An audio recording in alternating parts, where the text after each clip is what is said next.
Hello बच्चों, ये worksheet number 66 है। 11 जनवरी की क्लास 9th की सब्जेक्ट साइंस। 65 तक हम लोग कर चुके थे, उसके बाद हम लोग आज करेंगे। और वर्कशीट नंबर 66 में हम लोग वर्क एंड एनर्जी चैप्टर कर रहे हैं। जैसे हम लोगों ने स्टार्ट करा था, हम लोगों ने ये समझा था कि वर्क क्या है, उसके यूनिट्स क्या हैं, उसका फॉर्मूला क्या है, उसी को कंटिन्यू करते हैं। We know that the sun is the brightest natural source of energy to us. हमें सबको मालूम है कि सोर्स ऑफ एनर्जी जो हमारे लिए मेन है वो सन है। We can also get energy from the nuclei of atoms. आपको मालूम है एटम्स के जो न्यूक्लियस होते हैं, एटम के जो न्यूक्लियस होता है उसके अंदर न्यूट्रॉन्स और प्रोटॉन्स होते हैं, वो मेन सोर्स ऑफ एनर्जी होते हैं। तो that is also main source of energy. हमारे interior of earth and the tides, जो अर्थ के अंदर इंटीरियर है जहाँ पे लावा जिसका भी निकलता है, ज्वालामुखी जिसे कहते हैं, और जो टाइड्स होती हैं, जो लहरें आती हैं, वो जो मून से कनेक्टेड होती हैं, मतलब अकॉर्डिंग टू द मून वो चलती हैं, फेजेस चलते हैं उनके, लो टाइड्स और हाई टाइड्स के। तो that is also the source of energy. But in science we give energy a definite and precise meaning. Science में एक पर्टिकुलर मीनिंग होता है एनर्जी का। A fast moving cricket ball hits a stationary wicket, then the wicket is thrown away. Why? A raised hammer, when falls on the nail placed on the place of a piece of the wood, it drives the nail into the wall. Why? When a balloon is filled with air and we press it, we find a change in its shape. Why? आप ये तीनों चीज़ें देखो कि अगर हमने एक ball को हिट करा है विकेट पे, विकेट गिर जाती है, ठीक है। हैमर जो है हथौड़ी को मारा है एक नेल को, एक कील ठोकने के लिए, तो उसके अंदर भी चेंजेस हैं। और बलून को फिल किया जाए एयर से और उसको प्रेस किया जाए, तभी there is always a change in the shape, ठीक है। In all of the above the objects through different means acquired the capability to work. So an object having the capability to do work is said to be possessing energy. इसका मतलब energy क्या है? Anything which has an ability of an, मतलब कोई भी एक ऐसा object which has the ability to do work, ability to do work is known as the energy. ठीक है, scientifically. The object which does the work loses energy and the object on which the work is done gains energy. Energy जो है हम लोगों ने पहले भी पढ़ा था, इतना मैंने आपको क्लास गूगल मीट पे बताया था कि energy can neither be created nor be destroyed, right. But it can be transform from one form to another, इतना हमने पढ़ा था। तो in science energy is the quantitative property that must be transferred to an object in order to perform the work on or to heat the object. ठीक है, तो science के हिसाब से एनर्जी एक ऐसी प्रॉपर्टी है जो कि एक ऑब्जेक्ट को हमें देनी पड़ती है ताकि वो वर्क करे, ठीक। जैसे आपको मैंने खाना खिलाया ताकि आप पढ़ाई करो, राइट। तो दिस इज द थिंग कि एक ability to do work is known as energy.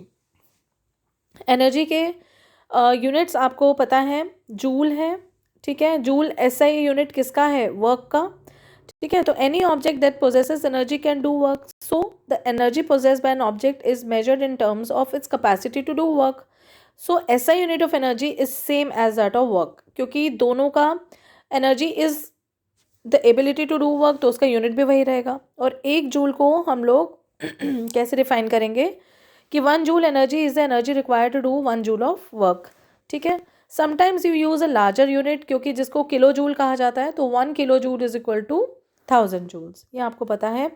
Forms of energy, हमने डिफरेंट फॉर्म्स ऑफ एनर्जी पढ़ी हैं। Solar energy, light energy, heat energy, chemical energy, electrical energy, tidal energy, wind energy, sound energy, mechanical energy. Solar energy is energy which you get from the sun.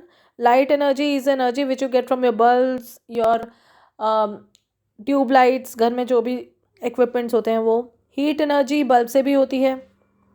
Heat energy आपकी जो furnace use करते हो, gas use करते हो, उससे भी होती है। केमिकल एनर्जी जो हम खाना खाते हैं, that is also chemical energy. और जो हम प्रैक्टिकल्स करते हैं, लैब्स में काम करते हैं, वो भी कहीं ना कहीं केमिकल एनर्जी हो रही होती है। Sun photosynthesis is a chemical energy. Electrical energy सबको पता है, जो लाइट से हमें मिलती है। टाइडल एनर्जी मैंने आपको बताया, जो लो टाइड्स और हाई टाइड्स होती हैं। विंड एनर्जी होती है जब हवा चलती है तो जिससे टरबाइंस चलती हैं। विंड एनर्जी से, जैसे आपने देखा होगा, ये टरबाइंस जो चलती हैं गोल गोल, जिससे कि इलेक्ट्रिसिटी भी प्रोड्यूस होती है, तो वो भी विंड एनर्जी है। साउंड एनर्जी, एनर्जी जो कि हम एक दूसरे की आवाज़ भी सुन पाते हैं, तो वो भी एक साउंड एनर्जी है। Mechanical energy, mechanical energy actually is the sum of kinetic energy and potential energy. तो ये हम लोग नेक्स्ट क्लास में पढ़ेंगे कि मतलब नेक्स्ट अभी बता रही हूँ आपको नेक्स्ट वर्कशीट में कि मैकेनिकल एनर्जी जो है उसको काइनेटिक एनर्जी और पोटेंशियल एनर्जी को हम क्या कहते हैं। क्वेश्चन नंबर 1 है define energy, also write its unit. तो energy is the ability of an object to do work, ऐसा यूनिट सेम है joule. What are the different forms of energy, तो डिफरेंट फॉर्म्स ऑफ एनर्जी यहाँ पे सारी लिखी हुई हैं, ये वाली, ठीक है, ये आंसर 2 आ जाएगा। Express 14.5 kilo joule energy in joule, तो 14.5 किलो जूल को अगर आप 1000 से मल्टीप्लाई कर दोगे तो आपके पास जूल्स में आंसर आ जाएगा। What is solar energy, the energy possessed by the sun is known as a solar energy. Right one application of wind energy, तो मैंने आपको बताया ना ये जो विंड माइंस चलती हैं, विंड माइंस भी जो चलती हैं, या फिर जो ये मोटे मोटे आपने देखा होगा राजस्थान या गुजरात के साइड पे विंड मिल्स कहते हैं बेसिकली इनको। ये जो विंड मिल्स होती हैं ये ड्यू टू विंड एनर्जी होती हैं। कितनी तेज़ जहाँ हवा चलती है खुली जगहों में बनाई जाती है और इनका मेन पर्पस होता है इलेक्ट्रिसिटी प्रोड्यूस होना। तो ये इसका वन एप्लीकेशन होगा to produce the electricity by using the wind mills. ठीक है, लिख दूँ, लिख देती हूँ, to produce electricity by wind mills, इतना लिख देना बस, इतनी एप्लीकेशन बहुत है। राइट, नेक्स्ट टाइम हमारा वर्कशीट नंबर 67, ये 12 जनवरी की है, उसी के एनर्जी को ही आगे इन्होंने एक्सप्लेन करा है। इसमें हम लोग पढ़ेंगे कि काइनेटिक एनर्जी क्या होती है, कैसे उसका फॉर्मूला निकलता है, और उससे रिलेटेड क्वेश्चन आंसर्स करेंगे। So kinetic energy of an object is defined as energy possessed by an object by virtue of its motion. आपको दो चीज़ें बताई थी, kinetic energy is the one which is produced by the virtue of its motion and potential energy is the one which is obtained by the virtue of its position. ठीक है, kinetic energy जो है वो object की depend करती है दो चीज़ों पे, मास पे और वेलोसिटी पे। इसके लिए इसका फॉर्मूला हाफ mv² होता है, where m is the mass and v is the velocity. तो इसके लिए हम लोगों का एक बड़ा सिंपल सा है, आप लोगों को मैंने ये बताया था कि वर्क डन जो होता है that is having the formula F × S। ठीक है, और from the second law of motion F जो है वो ma के बराबर है। ठीक है, मतलब इस F की जगह हम ma कर देंगे तो ये हो जाएगा m × a × s हो गया ना, वर्क डन हो गया m × a × s। ठीक है, अब थर्ड लॉ ऑफ इक्वेशन की बात करें तो उसकी वैल्यू s की है v² - u² अपॉन 2a, तो बस उसी ma के साथ s की वैल्यू डाल देंगे हम, ये वाली। तो जब हम s की वैल्यू डालेंगे तो हमारे पास क्या आ जाएगा, हाफ m v² - u², क्योंकि ये a जो है वो इस a से कट जाएगा तो हमारे पास सिर्फ रह जाएगा हाफ m v² - u²। लेकिन अगर ऑब्जेक्ट रेस्ट पे है तो u 0 होगा। ठीक है ना, तो u को अगर 0 करें तो हमारे पास फॉर्मूला रह जाएगा w = half mv²। Right, so the formula of kinetic energy is equal to half mv² for an object at rest which has u 0। Therefore, kinetic energy of an object at rest is 0। अब इन्होंने एक example दिया है, वैसे मैंने आप लोगों को उस पर करवा दिया था व्हाट्सएप पे, कुछ न्यूमेरिकल्स करवाए थे, एक बार फिर देखते हैं। An object of mass 10 kilogram is moving with the velocity of 4 metre पर सेकेंड। तो इसकी काइनेटिक एनर्जी निकालनी है, वेरी सिंपल, हाफ की जगह हाफ रहेगा, मास की जगह 10 किलोग्राम आ जाएगा और v² की जगह 4² आ जाएगा, तो हमारा 80 जूल्स आंसर आ जाएगा। Now the next question is calculate the work to be done to increase the velocity of a car from 30 km/h to 60 km/h if the mass of the car is 1500। आपके पास मास दिया हुआ है 1500।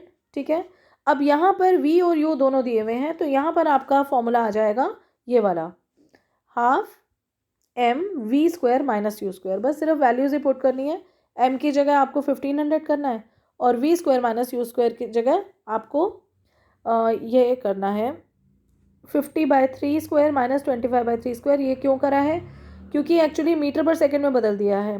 30 km/h को अगर आप change करोगे metre पर second में तो ये हो जाएगा 30,000 अपॉन 3600, ठीक है। तो ये कट कटा के हमारे पास आ जाएगा 5/18।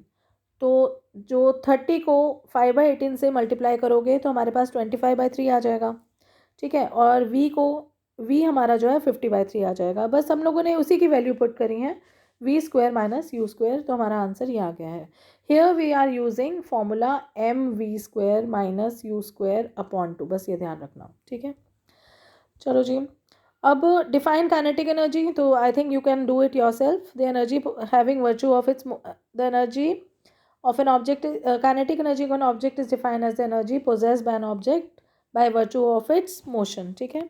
Write its formula, half mv²। What would be the kinetic energy of a car standing in a garage? क्या होगी भाई?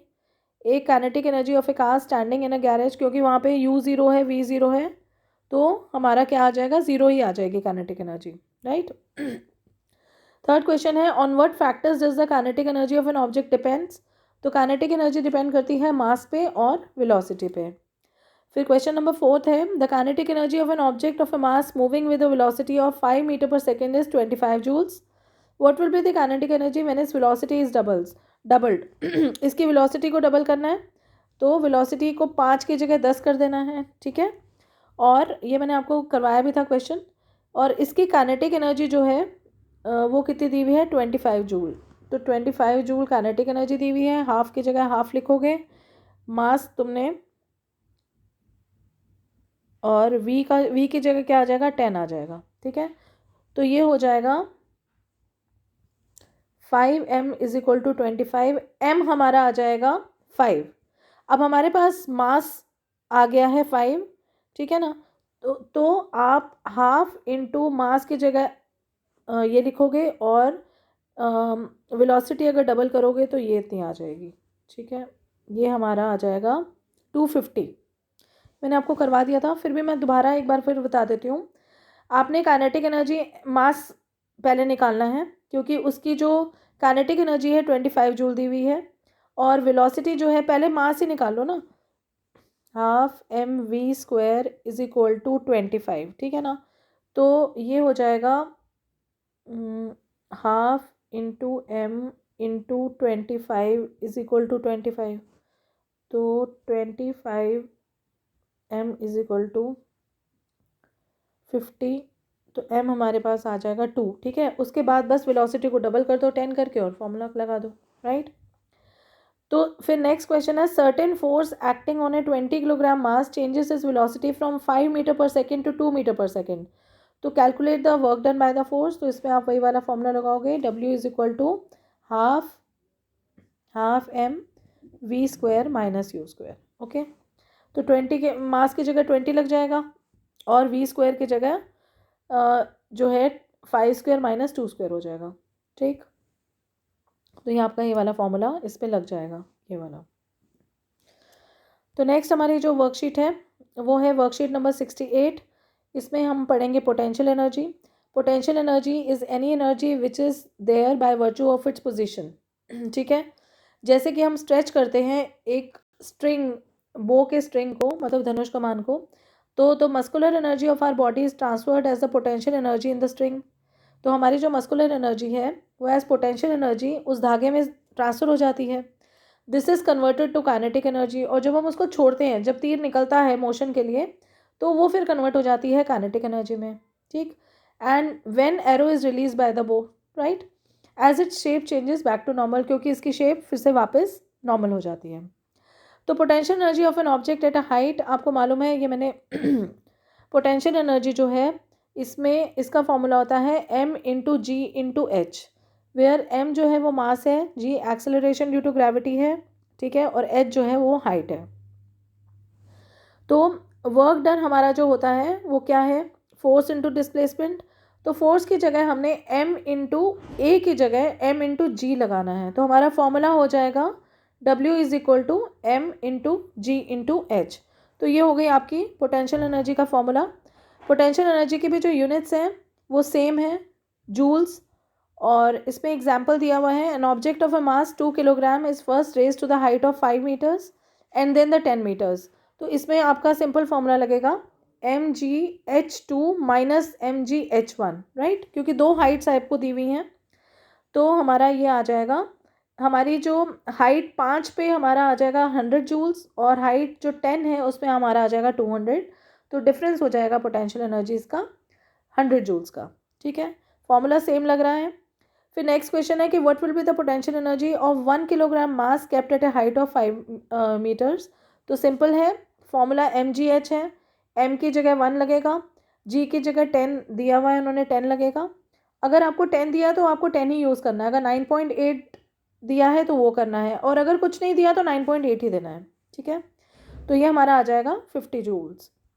नेक्स्ट है हमारा, the potential energy of a body depends only on its height above the ground, it does not depend on the path taken to reach that height. मतलब हमारे total height हमें जो है उसी के ऊपर डिपेंड करता है, वो कैसे आ रहा है, सीधा आ रहा है, टेढ़ा करके आ रहा है, उससे उसको कोई लेना देना नहीं है। ठीक है, दैट हार्डली मैटर्स।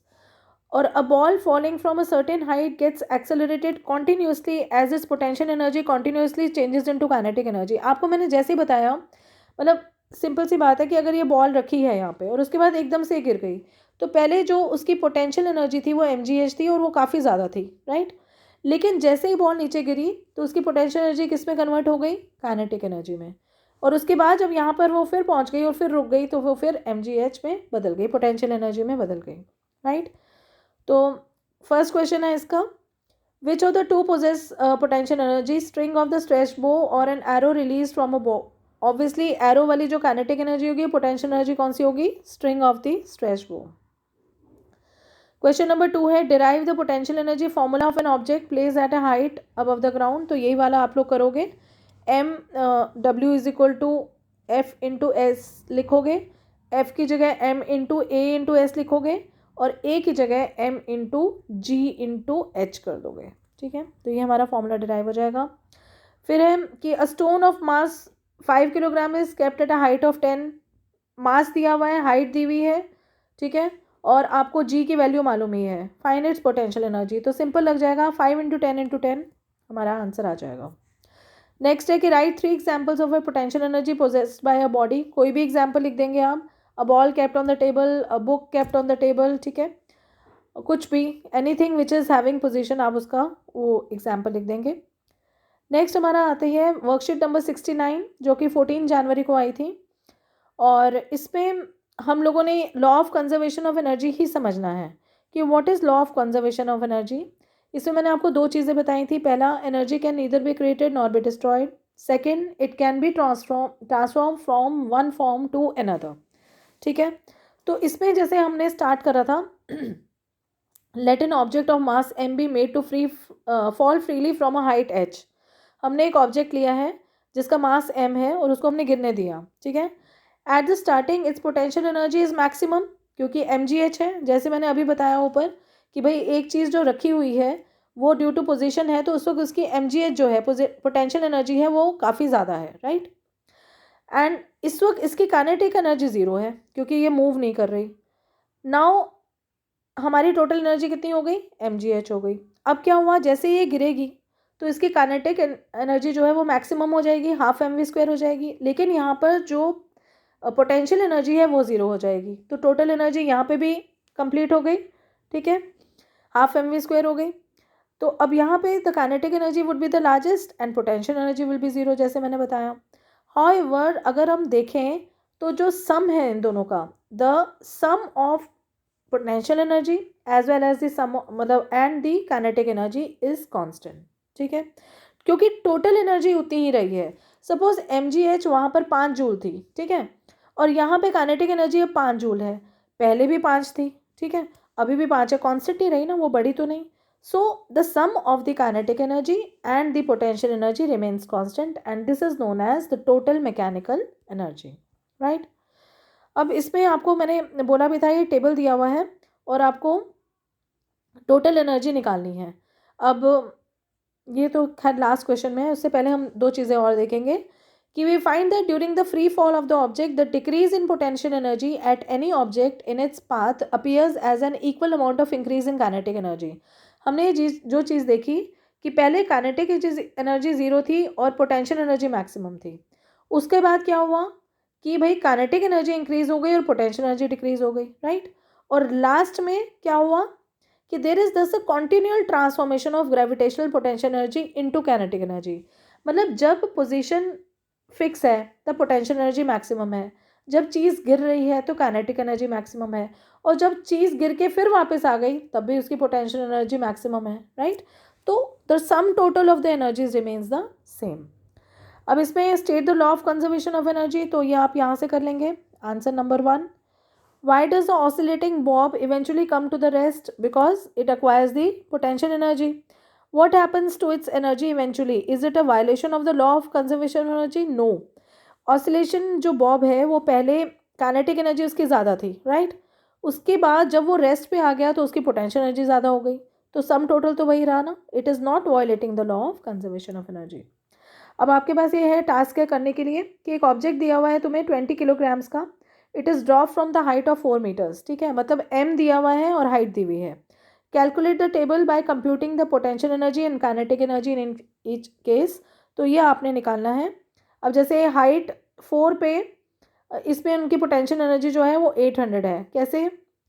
क्योंकि m g और h, ये मैं आपको एक करके दिखा रही हूँ। m 20 है, g 10 है, और जो हाइट है इसमें वो भी 4 है, ठीक है। तो ये हमारी हो गई 800। क्या आ गई हमारी? 800 जूल। अब उसके बाद फिर हाइट हमारी यहाँ पर क्या है? 3 है, तो आप हाइट को 3 लोगे और इसमें पोटेंशियल एनर्जी भी बताओगे और काइनेटिक एनर्जी भी बताओगे, ठीक है। काइनेटिक एनर्जी जो है उसके लिए जहाँ v की जगह, मतलब h की जगह आप v लोगे, क्वांटिटी उतनी ही रहेगी, और टोटल एनर्जी जो है वो आप चेक करोगे कि law of conservation of energy को वायलेट तो नहीं कर रही, ठीक है। ये वैसे हम कर चुके हैं, लेकिन फिर भी एक बार फिर एक्सप्लेन कर रही हूँ जिनका रह गया है, कि आप ये कैलकुलेट करिए और कोई प्रॉब्लम है तो मुझे बताइए।